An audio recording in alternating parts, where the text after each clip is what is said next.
Hello everyone, welcome back. Today we will talk about how to conduct a one-sample t-test.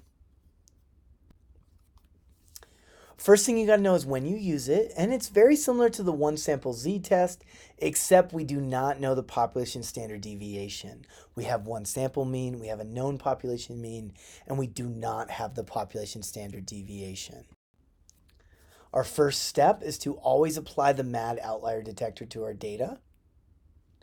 And when our data is personal, like if you're publishing it, we should check for normality.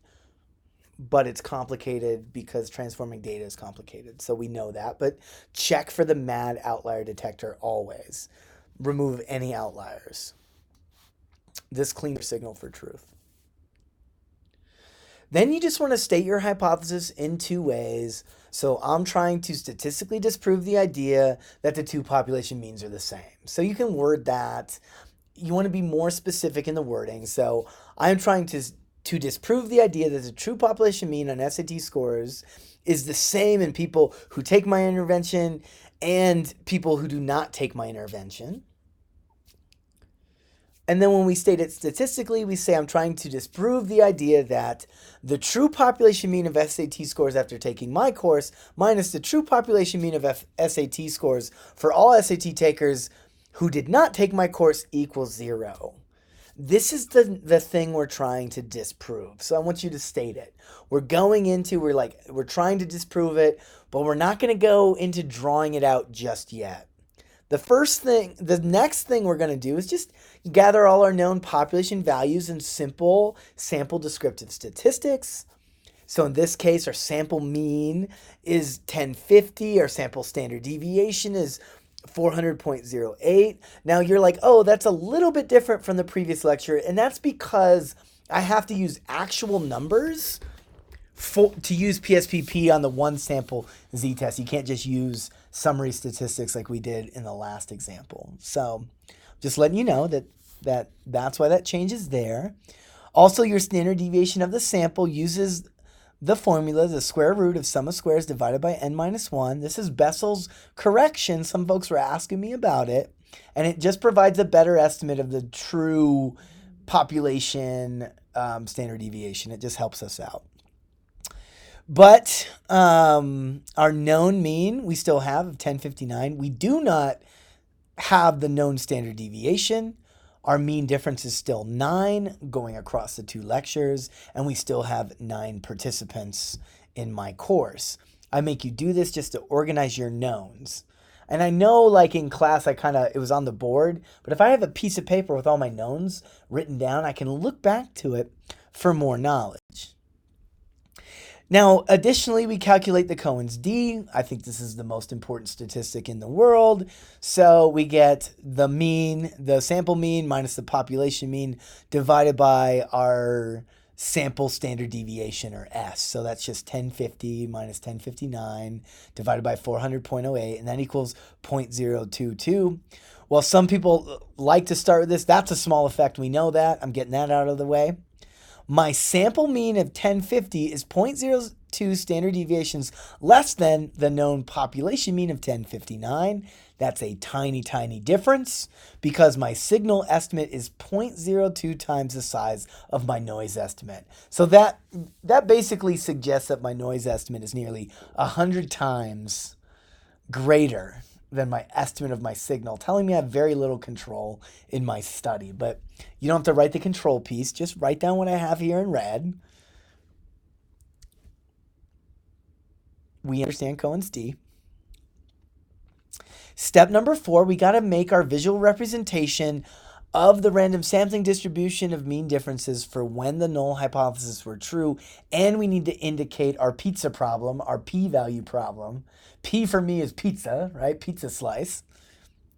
So this distribution is very similar to the distribution from the one sample z-test. The shape is not z, it's a t distribution. The limits are negative infinity to positive infinity. Standard deviation is standard error. You can see I've already calculated this out for you. Standard error is 133.36.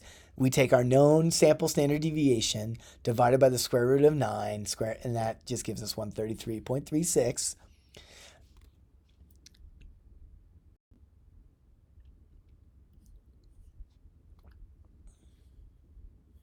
we have a new concept to talk about, and that is degrees of freedom. This is difficult. This is a difficult concept unless you treat it like a riddle. So the degrees of freedom concept ignores the fact that we have actual data from actual people. So this is why it's a riddle. Riddle me this. You have 6 numbers or 6 observations. They must average to 5. How many of these numbers are free to be any number in the world? Well, based on the math of mean, the first 5 can be anything and the last one's going to be fixed, right? Based on what we know about mean calculations. So the first one can be any random number, the second one can be any random number, the third one can be any random number, the fourth one, the fifth one, they can all be random numbers, but that last one isn't. So we have 5 degrees of freedom. So let me just prove this to you. I used a random number generator, my mind, to create random numbers. 1,000 is my first number. -100 is my second. 4 is my third. 15 is my fourth. 32 is my fifth. Those were all generated by random numbers. But if I want all 6 of these numbers to average to 5, my 6th observation can only be -921. When I do this, I have an average of 5, right? My -921 allows the other numbers that were just randomly chosen to average to 5. My degrees of freedom for a 1 sample z-test is simply my number of observations minus 1, because theoretically, these first 5 observations could have been any value, but that last one was forced to be the value that allowed the mean to average to 5. Now, in our data set, what this is kind of built off is the idea that when we sample 6 observations from our population, we're going to get a pretty good estimate of our mean. So that wouldn't really change, right? But the basic idea is that, look, we're estimating one mean. If we assume that mean is the true value of the mean, and we assume that we could have randomly sampled any person's observations, the first person's scores could have been anything. The second person's scores could have been anything. The third person's scores, the fourth person's, the fifth person's scores could have been anything. But that 6th person's score had to be this value of -921 for them to average to 5. It's really a weird concept. If you don't get it, just think about it this way. It's a riddle. If you have how many n number of observations, how many of them are free to vary and still result in the known sample mean, right? Free to be anything. Well, it's n minus 1. It's really simple. If you don't get it, it's okay. A lot of people don't get it. But one of the analogies that I think is best is a Sudoku. Let's just say we have one line of a Sudoku. Let's just say sorry about that, phone rang.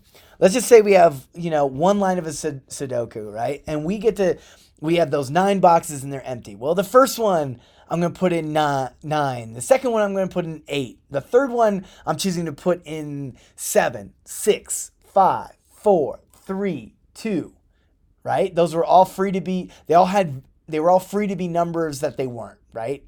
Like, that 2 could have been a 1, that 3 could have been a 3, 2, or a 1, the 4 could have been a 4, 3, 2, or 1, and so forth.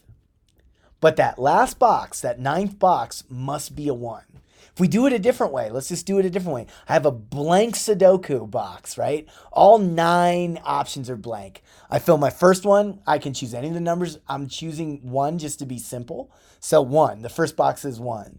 The second box is 2. But it was free to be anything 2, 3, 4, 5, 6, 7, 8, 9. My third box is 3. It was free. It had freedom. My fourth box was free. It had freedom. My fifth box was free. It had freedom, right? So we got 1, 2, 3, 4, 5, 6, 7, 8. Those all had some freedom, but my last box has to be 9. So degrees of freedom are this weird riddle. Imagine you have n number of observations and the mean of these observations must equal your sample mean. How many of those observations are free to be any value and how many are fixed? Well, the ones that are free is n minus 1. That's our degrees of freedom. One's always fixed. The only reason we really care about this weird concept is that we don't just have one t-distribution. We have a lot of different t-distributions. You could almost say an infinite number. And their shape is tweaked by the number of degrees of freedom. That's the only reason we even ask you to calculate it. You can see when you have less degrees of freedom, kind of like you get more in the tail and you get less in the middle, and you can see what that's going on. I'm going to call that a shape tweak, right? It just tweaks the shape a little bit. Also, I want you to notice that a t-distribution with an infinite degrees of freedom is a z-distribution. They're the same thing. That's important for the next slide. Because, t-distributions are also affected by standard error. They also get flatter and flatter and flatter as your standard error increases, okay? So even though I don't make you draw the graphs this way, I want you to know that when our standard error is high, right, that's the standard deviation of the random sampling distribution of mean differences. When that is high, you can see that shape of that normal curve gets flatter and flatter and flatter and flatter. When that standard error or standard deviation is lower, it gets more peaked. This is true for the t distribution as well. So just summarize this. Our distribution is a t shape, and the shape of the t distribution is affected by degrees of freedom. That tweaks the middles and the ends. And the shape of the distribution is also affected by standard error. One of the main differences, I'm going to have you put both of those on there, degrees of freedom and standard error. Just like I had you state before, standard error equals this number, degrees of freedom equals this number. Standard error determines how flat the distribution is, and degrees of freedom kind of tweak the shape of that distribution just a little bit. All right, so let's just review what we know about the shape of the null hypothesis. It's shaped like a t-distribution. It has tiny adjustments to the shape based on degrees of freedom. The limits are negative infinity to positive infinity. The standard deviation is called standard error and is the standard deviation of the sample divided by the square root of n. And your mean of this distribution is a mean difference of 0. So we do the same thing with our p-value. We've got to add our mean difference to the curve, add our mirror image of the mean difference to the curve, and then we fill out the shaded area so we know what we're trying to solve for. So here you have an example of that. The standard deviation, I just put it in a box at the top, right? I'm not asking you to make your distributions look different. I'm just asking you to note that you understand that the standard deviation of the distribution equals standard error, right, of this distribution, random sampling distribution of mean differences. If the null hypothesis were true, the standard deviation of this distribution equals standard error. Standard error is just a synonym for a special standard deviation. And I calculated it for us to be 133.36. And our degrees of freedom is n minus 1, based on that riddle from before that I'm not going to repeat, and is 8.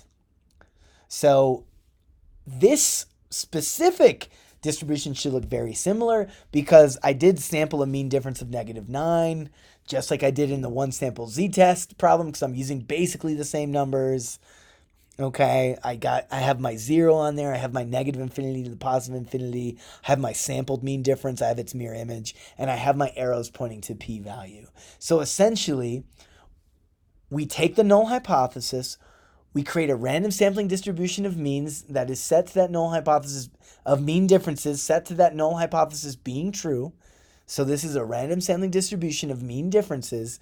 If the null hypothesis were true, there were no effect, and the true mean difference between our two means of interest, is 0.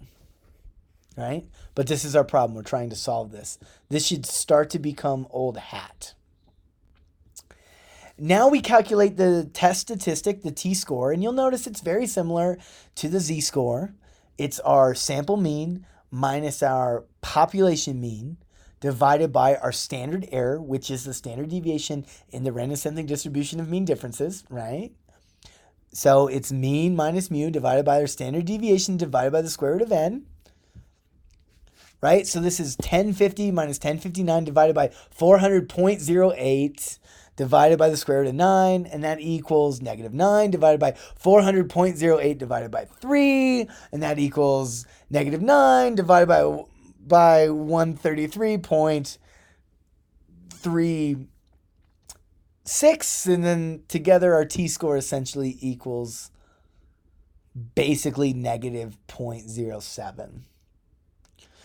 You know, you can round different ways. It doesn't really affect results here. So the next thing to do is put your t-scores on the distribution, right? Essentially, we know that a t of 0 is, you get a t of 0 when you have no mean difference. So 0 is 0. You get a t-score of negative infinity. You can have that one as well. And you can have a t-score of positive infinity. Our mean difference of 9 in t-scores becomes a 0.07. Our mean difference of negative 9 becomes a negative 0.07. So there's really two distributions here. The random sampling distribution of mean differences, if the null were true, and the random sampling distribution of t-scores, if the null were true.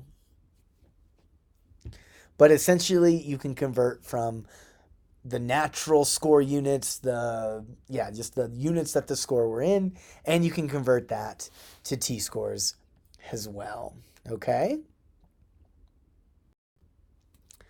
Now, step number 6 is to solve for p, and I'm going to show you how to use the t-table, how to use a PSPP and SPSS.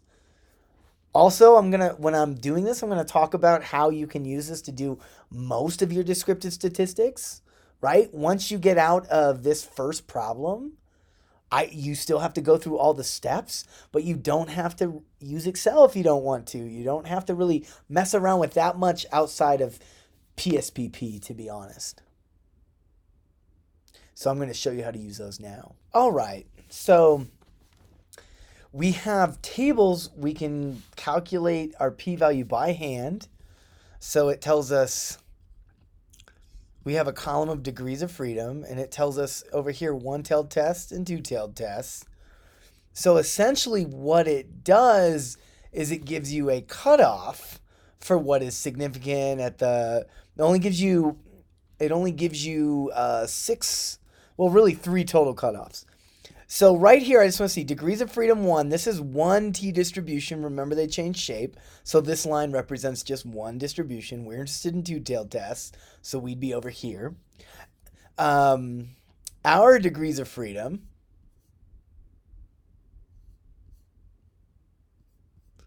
was essentially 8. We go over here to our two-tailed p-value cutoff was 2.306.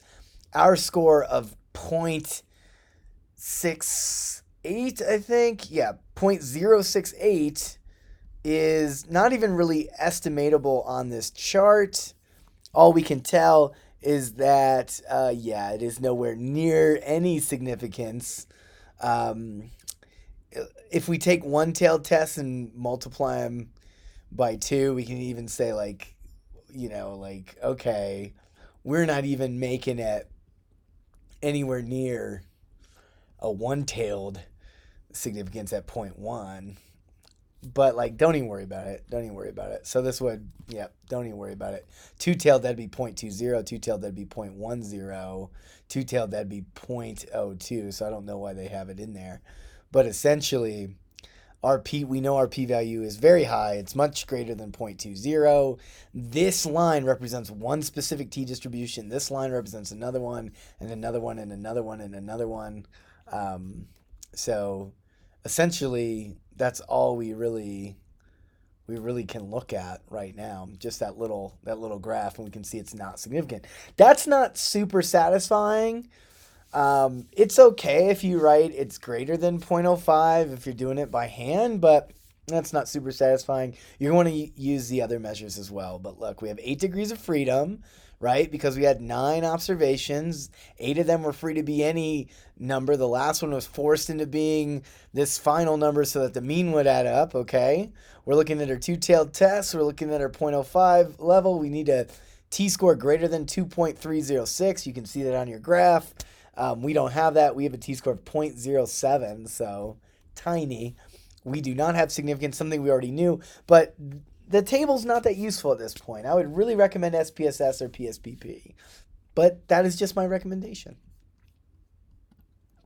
PSPP, and it's going to do a lot of the calculations that I need to be done. I'm sorry, looking at a previous window. So now I'm like, okay, one of the things you got to do is enter in your data by hand. So I created a variable called Dr. SAT. And then after that, I had to literally type these in by hand. I couldn't get it to copy paste. Maybe you Windows folks actually will have a better chance than us Mac folks in getting that to work. But, I just typed them in by hand. There weren't that many numbers. It wasn't my favorite thing to do, but I did it. So that's, the finicky part of this program is just kind of how it struggles when you click boxes. It just does. You're going to notice it's kind of like sometimes you want to like throw your computer on the ground and start crying because it's like, oh, I need to hit this button and it won't let me. Anyways, you enter in your data, no big deal. I don't even care if you put the label in for the variable. That's mostly me trying to appease the research methods gods, right? Like they would care, I don't. But like analyze, we want to do our one sample t-test. Which one do you think we're going to click? We're going to click, let me think here. Compare means. So for one sample t-test, yes, I will do that.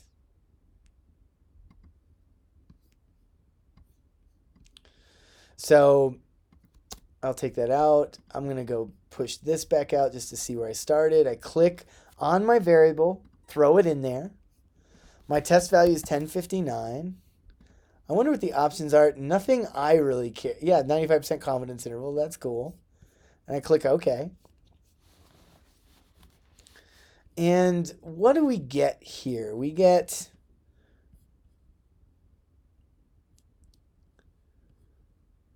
our mean, we get our mean diff, we get everything we need. Like, look at this, n's 9, means 1050, standard deviation is 400.08, standard error of the mean, standard error, it even gives you that, is 133.36. So that's nice. You don't have to calculate most of this stuff anymore. That's the standard deviation in the sampling distribution. Our t-statistic is negative 0.07. Our degrees of freedom are 8. 9 of these numbers were free to be anything. Except for the last one, which had to do whatever it had to do to get that 1050 mean. P-value is 0.94. Mean difference is negative 9.00. And our confidence intervals are negative 316.5 to positive 298.53. Now, that's the 95% confidence interval of the mean difference. So the true value is either negative 3.16 to positive 298.53. All right, that's so much of our information. We were doing it just to get our p-value, but we also got our confidence interval. We also got all our descriptive statistics that we needed. We knew the one descriptive statistic. We got our t-test, our degrees of freedom. We have everything we want. You should be excited. You don't have to calculate the means and standard deviations outside of this if you don't want to. You can just run this early and put the values in at the later steps, okay? But essentially what I see here is that my p-value is way higher than 0.05. I know nothing. I do not have enough evidence to disprove the null hypothesis, so we're good. My estimate of my mean difference is all over the place, just like it was in my graph. So, there we go. It's all the same. It all works out very nicely. So with SPSS, it's a little bit easier to use, not going to lie. It's pretty great. And I go ahead and I plug in my values. I could actually copy and paste these over. It was nice. And then when you click, oops, sorry, clicked out on the wrong button there. But then when we click Analyze, Compare Means, One Sample T-Test, I take my variable and throw it in the test variables. The test values originally set at 0. I set it to 1059 and I click OK. And you'll notice that all my numbers are identical to what we already have throughout the entire hand calculations. Got my mean, I got my standard deviation, got my standard error of the mean.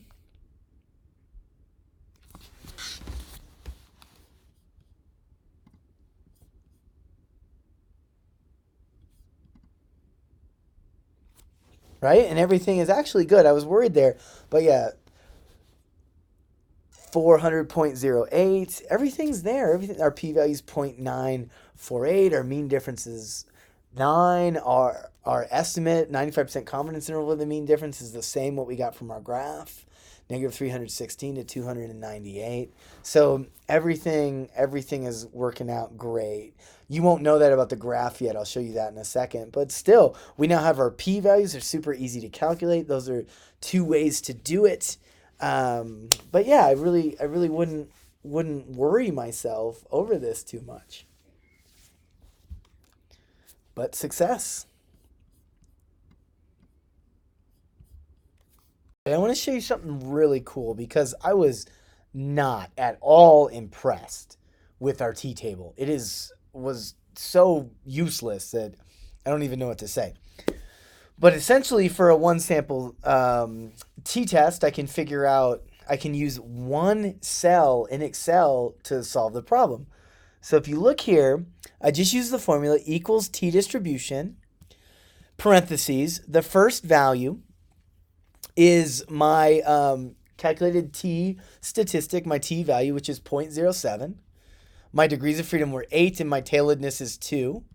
I click enter and it gives me the p-value of 0.946, the same p-value we found earlier. So I want you to see that one more time. T distribution equals your t-value, degrees of freedom, and your tailoredness, two-tailoredness. Now, we would expect, if I put in a one tail, we would expect our value to be cut in half. You see that? And it was, but we always use two tails. I'm just showing you how this works. I think this is the best way to get your p-value for a t-test if you don't want to do SPSS.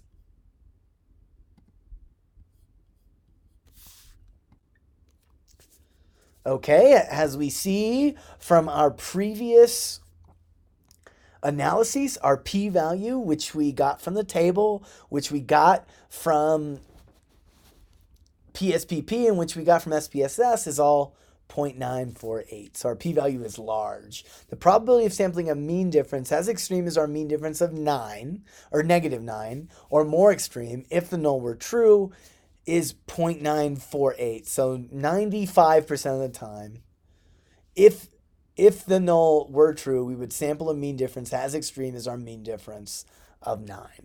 As extreme or more extreme. But our p-value equals 0.948.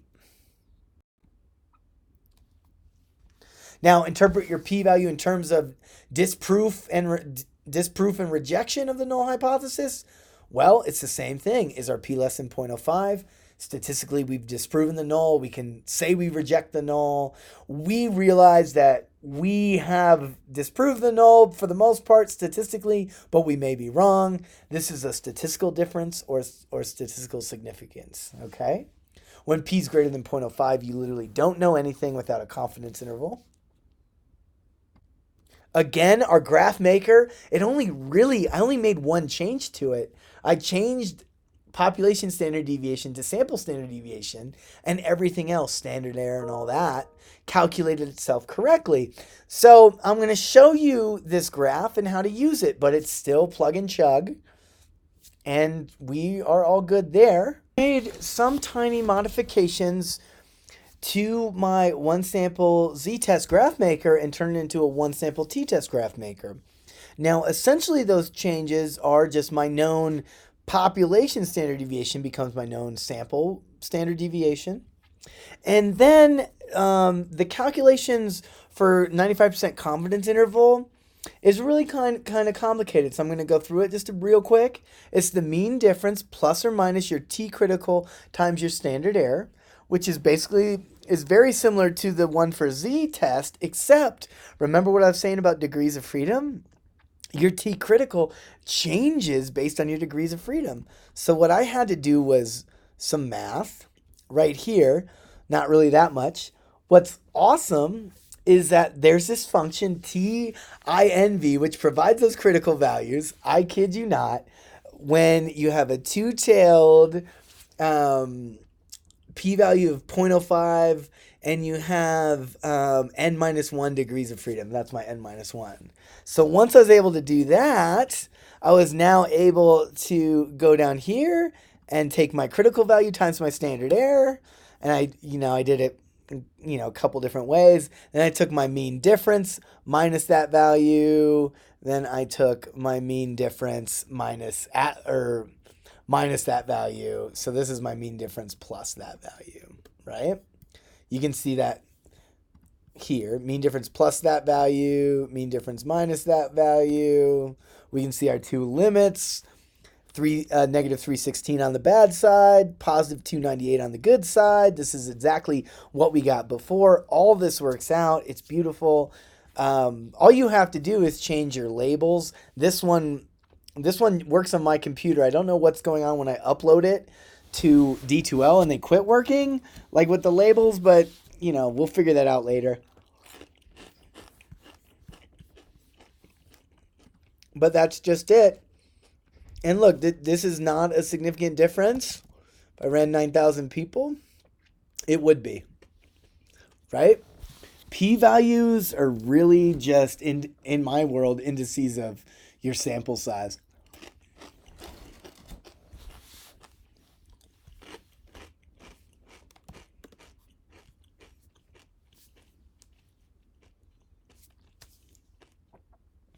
So that's it. You have this table. Use it the same way. I did not calculate anything on the bottom. I just let the computer do it all.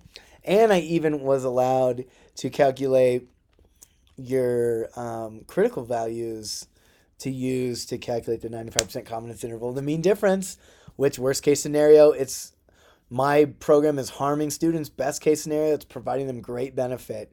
That tells you right there that I don't have confidence in my estimate of the mean difference, my estimate of the effect. It's not there. And then finally, we have to write up our results, and we can use our old result template, right? If you want, like I said before, and you'll see it come up, I said, look into journals and see how they're publishing things. That's the most important cue for what you should publish. Now, what did I write here? A one sample t-test indicated that the average SAT scores of participants who received my SAT training course, M equals 1059, standard deviation equals 400.08, were not statistically different from the known population SAT average. With here it changes, it just becomes the mu equals 1059. I do not know any other population information, so then I put in my semicolon, I write my mean difference. I include our t-score, which we've already calculated multiple times. I include our very high p-value. I include a reference to figure 1, which is the bar graph. And then, I interpret this fact in terms of Cohen's d. It was small. And then the 95% confidence interval of the mean difference, in this case, continues to indicate poor estimation of the true population mean difference. Because again, we can see that the worst case scenario is I'm drastically hurting my students. The best case scenario is I'm helping them out drastically. So essentially what you have to do is just plug and play, and we are done.